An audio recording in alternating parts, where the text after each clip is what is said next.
అందరికీ నమస్కారం. మొన్న లోకేష్ గారు ఒక ప్రెస్ మీట్లో మాట్లాడుతూ ఏమన్నారు, మేము సముద్రంలోకి వృధాగా పోయే నీళ్ళనే వాడుకుంటాం అంటున్నాం, దాంట్లో ఇబ్బంది ఏంటి, బనకచెర్ల ప్రాజెక్టు గురించి మాట్లాడారు. ఈ మాటలు దాని మీద బీఆర్ఎస్ పార్టీ నాయకుడు హరీష్ రావు గారు ఒక గంట సేపు ప్రెస్ మీట్ పెట్టాడు. కుట్ర జరుగుతుంది అంటున్నాడు. ఏం కుట్ర ఉంది ఇక్కడ జరగటానికి నాకు అర్థం కాల. మీరు 10 సంవత్సరాలు తెలంగాణను పరిపాలించారు. కాళేశ్వరం ప్రాజెక్టు గురించి లోకేష్ గారు ఏం మాట్లాడారు, అన్ని అనుమతులు తీసుకోకుండానే మొదలుపెట్టారు అని చెప్పాడు. మీరు కాళేశ్వరం మొదలుపెట్టే టైంకి అన్ని అనుమతులు తీసుకున్నారా చెప్పండి? తీసుకోవాలా? కొన్ని తీసుకొని ఉంటారు. ఆయన అన్న దాంట్లో మీకు తప్పెందుకు, కుట్ర అని ఎందుకు అనిపించింది మీకు? అంటే ఇక్కడ చంద్రబాబు నాయుడు గారి ప్రభుత్వాన్ని డిఫేమ్ చేయడానికి, అక్కడ మీ యొక్క రాజకీయ భవిష్యత్తు కోసం ఈ బనకచెర్ల అనే ప్రాజెక్ట్ని మీరు వాడుకుంటున్నారు. బనకచెర్ల ప్రాజెక్ట్ ఆంధ్ర రాష్ట్రంలోకి వాటర్ వచ్చిన తర్వాత ఆ వాటరు సముద్రంలోకి పోకుండా వాటిని ఏదో ఆపుకొని వాటిని యూజ్ చేసుకుంటాం అనేది ఆంధ్రప్రదేశ్ ప్రభుత్వం కాన్సెప్ట్. మీరు ప్రాజెక్టులు కట్టుకోండి, మిమ్మల్ని కట్టుకోవద్దని చెప్పట్లేదు కదా. మీరు కట్టుకోండి, మీరు కట్టుకొని మీరు కూడా వాటర్ అసలు ఆంధ్రాలోకి రాకుండా ఆపేయండి. ఆ ప్రాజెక్ట్ అలా ఖాళీగా ఉంటుంది. ఏమవుతుంది?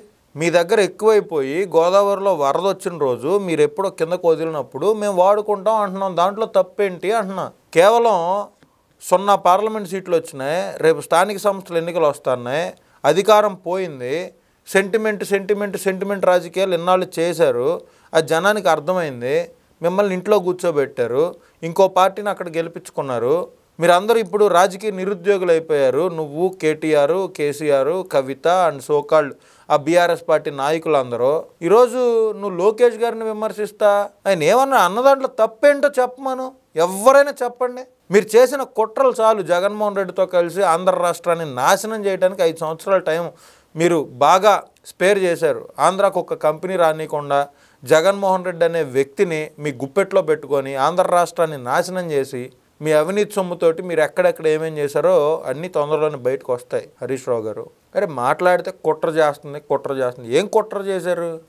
అసలు తెలుగుదేశం పార్టీకి కుట్ర చేయాల్సిన అవసరం ఏంటి?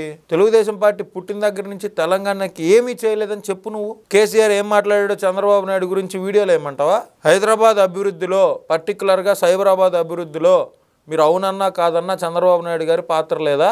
ఔటర్ రింగ్ రోడ్ అనే కాన్సెప్ట్ తీసుకొచ్చింది ఎవరు? చంద్రబాబు నాయుడు గారు కాదా? మెట్రోకి మేము వచ్చి మెట్రో కట్టామని సంకలు గుద్దుకుంటున్నారు కదా మీరు.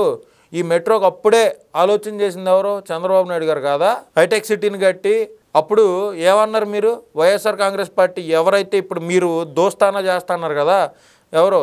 జగన్మోహన్ రెడ్డి తోటి వాళ్ళ నాన్న ఏమన్నాడు? కంప్యూటర్లు కూడి పెడతాయా అన్నాడు. ఇప్పుడు హైదరాబాద్కి వచ్చే ఆదాయంలో సింహభాగం ఎక్కడి నుంచి వస్తుందో మీకు తెలుసు. తెలంగాణకు వచ్చే ఆదాయంలో సింహభాగం ఎక్కడి నుంచి వస్తుందో మీకు తెలుసు. మీరు కాళేశ్వరం ప్రాజెక్టు లాంటి ఎన్నైనా కట్టుకోవచ్చు, ఆంధ్ర రాష్ట్రం బనకచెర్ల ప్రాజెక్టు కట్టుకుంటాం అంటే మీకు బాధ ఏంటో నాకైతే అర్థం కావట్లా. ఏంటి ఇష్యూ ఏంటి అసలు అక్కడ? మీరు క్లారిటీగా చెప్పండి. ఇప్పుడు ఆంధ్రాలో బనకచెర్ల ప్రాజెక్టు కడతారు, మీకు వచ్చిన నష్టం ఏంటి? మీరు కూడా కట్టుకోండి. మీరు కట్టుకున్న తర్వాత మీరు నీళ్ళన్నీ ఆపేసుకున్న తర్వాత లేకపోతే బాండ్ రాసివ్వండి, అసలు ఆంధ్రాలోకి నీళ్ళు రానివ్వమని. వృధాగా నీళ్లు పోతున్నారా బాబు? వృధాగా పోవటం దేనికి? ఈ బనకచెర్ల అనే ప్రాజెక్ట్ని తీసుకుంటే, ఈ ప్రాజెక్ట్ కడితే ఈ వృధాగా పోయే నీళ్ళను కూడా ప్రజల అవసరాల కోసం వాడుకోవచ్చు కదా, సాగునీరులాగా మార్చుకోవచ్చు, తాగునీరు అందించవచ్చు అనే ఉద్దేశంలో ఆంధ్ర రాష్ట్ర ప్రభుత్వం ఉంటే మేము అడ్డుకుంటాం. ఏం అడ్డుకుంటావు నువ్వు? నాకు అర్థం కావట్లా. మీకున్న ఎంపీలు ఎంతమంది చెప్పండి? మీరు అడ్డుకోవడం తర్వాత సంగతి బీఆర్ఎస్ పార్టీకి. రేవంత్ రెడ్డి మాట్లాడట్లేదు. ఏ కాడికి మీకు 2 రాష్ట్రాల మధ్య తగాదాలు పెట్టి 2 రాష్ట్రాల మధ్య విపరీతమైన సెంటిమెంట్ని క్రియేట్ చేసి ఈ సెంటిమెంట్ తోటి మళ్ళీ అధపాతాళానికి తొక్కబడిన మీరు మళ్ళీ పైకి రావాలి, మళ్ళీ రాజకీయంగా ఎదగాలి అనే ప్రయత్నాలు తప్పితే ఇంకోటి ఏమైనా ఉందా? అసలు మీ బీఆర్ఎస్ పార్టీకి నాయకులు ఉన్నారా గ్రౌండ్లో తెలంగాణలో? మీరు రాజ్యాంగబద్ధంగా ఫైట్ చేయండి. ఏ విషయం మీద? రేవంత్ రెడ్డి మీద. ఇప్పుడు ఈ బనకచెర్ల ప్రాజెక్టు గురించి రేవంత్ రెడ్డిని ప్రెజర్ చేయాలి, రేవంత్ రెడ్డి వాళ్ళని కావట్లేదు, రేవంత్ రెడ్డి ఏం మాట్లాడట్లేదు, లోకేష్ మాట్లాడితే రేవంత్ రెడ్డి మాట్లాడలేదు. ఎందుకు ఈ మాటలన్నీ? తెలంగాణ దాటితేనే కదా ఆంధ్రలోకి నీళ్ళు వచ్చేది. ఆ వచ్చిన నీళ్ళనే కదా మేము వాడుకుంటాం అంటుంది. ఇప్పుడు వరదలు వచ్చినాయి గోదావరికి, నీళ్ళన్నీ వృధాగా సముద్రంలోకి పోతున్నాయి. లేదు మీరు అడ్డం పడి ఆపండి, మీ నలుగురు కేటీఆర్, కేసీఆర్, నువ్వు, మీ కవిత నలుగురు అడ్డం పడి ఆపండి. ఆ నీళ్లు వెళ్లకుండా ఒక అడ్డంగా ప్రాజెక్ట్ లాగా తెలంగాణలో ఏడవసాడు బోడుకోండి అడ్డంగా ఆ గోదావరి నదికి. లోకేష్ గారు అన్న మాటలేంటి? మీరు వాటిని ఏ విధంగా తీసుకెళ్తున్నారు జనాల్లోకి? సెన్స్ లేకుండా ఏదో మేమే తెలియగలం, మేము చెప్తే జనాలు వింటారు, మేము చాలా లిటిగేషన్లో పెట్టి జనానికి చెప్తాం, అబద్ధాన్ని నిజమని చెప్తాం. జగన్మోహన్ రెడ్డితో సమావేశం చేసిన తర్వాత మీకు మైండ్ పోయిందో, మీతో సమావేశం చేసిన తర్వాత జగన్మోహన్ రెడ్డికి మైండ్ పోయిందో అర్థం కానటువంటి పరిస్థితి. ఇప్పుడు ఇక్కడ జగన్మోహన్ రెడ్డి రాజకీయ నిరుద్యోగిగానే ఉన్నాడు, అక్కడ బీఆర్ఎస్ అండ్ కో అందరూ రాజకీయ నిరుద్యోగులు అయిపోయారు, అందరూ డ్రామా ఆర్టిస్టులు అయిపోయారు. బేసిక్గా ఎప్పుడో ఒకసారి వస్తారు, వచ్చి మీడియా ముందు అవాకులు చవాకులు పేర్లు వెళ్ళిపోవటం. పద్ధతిగా మాట్లాడటం నేర్చుకోండి, అది గొప్పతనం కాదు. ఎట్లా మీరు బిహేవ్ చేశారు కాబట్టే తెలంగాణ ప్రజలు మిమ్మల్ని పక్కన కూర్చోబెట్టారు. ఆ విషయం గుర్తుపెట్టుకోండి. చంద్రబాబు నాయుడు గారు అరెస్ట్ అప్పుడు కేటీఆర్ ఎట్లా మాట్లాడాడో, ఎలా ట్వీట్లు పెట్టాడో, చంద్రబాబు నాయుడు గారి గురించి కేసీఆర్ ఏ విధంగా మాట్లాడాడో, నువ్వెలా మాట్లాడావో, జగన్మోహన్ రెడ్డితో మీరు ఫ్రెండ్షిప్ ఎందుకు చేస్తున్నారో ఇంకా అన్నీ బయటకు వస్తాయి. తొందరపడితే ఎలా? సుందరవాదన, ప్రశాంతంగా ఉండండి.